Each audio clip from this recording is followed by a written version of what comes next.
পুরা ভিডিওটা দেখতে থাকুন। হাঁটতে হাঁটতে কত দূরে চলে গেছি।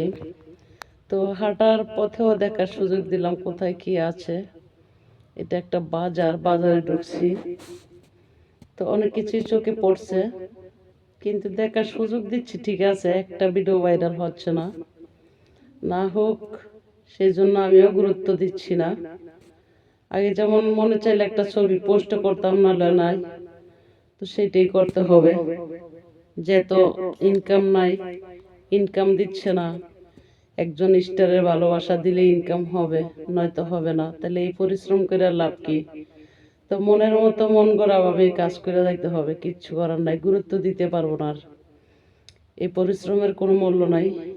তবে অনলাইন তো আর আমি বন্ধ করতে পারবো না সবার মতো, 8-10 জনের মতো তার আমি না। কারণ আমার অনলাইনটা গুরুত্বপূর্ণ, মানুষ চিনে জানে দেখে।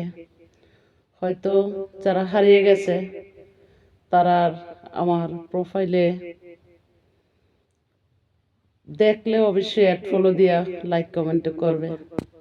আর যদি না দেখে কোথায় থেকে করবে? আর যারা আছে এদের মন মানসিকতা এমন না। এদের মন মানসিকতা কি, যে ফ্যামিলিতে কি আছে 14 গোষ্ঠীর ঠিকানা দেওয়ার জন্য মেসেঞ্জার এসে বিরক্ত করে। মেসেঞ্জারে যে কোনো মুহূর্তে কল দেয়, দিনের মধ্যে কারো না কাউকে ব্লক দিতে হয়।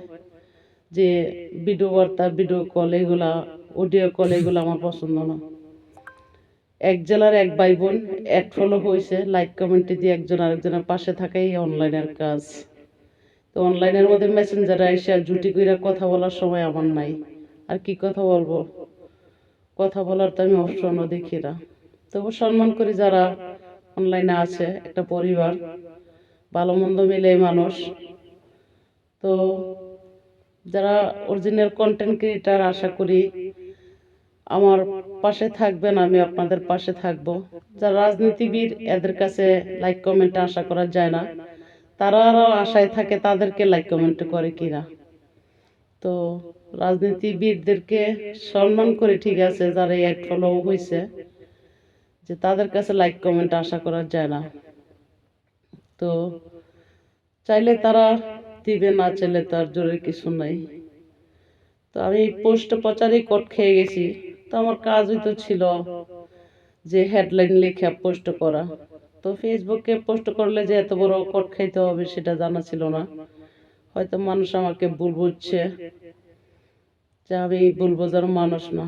হয়তো একদিন চিনলে ঠিকই আবার তারাই ভালো জানবে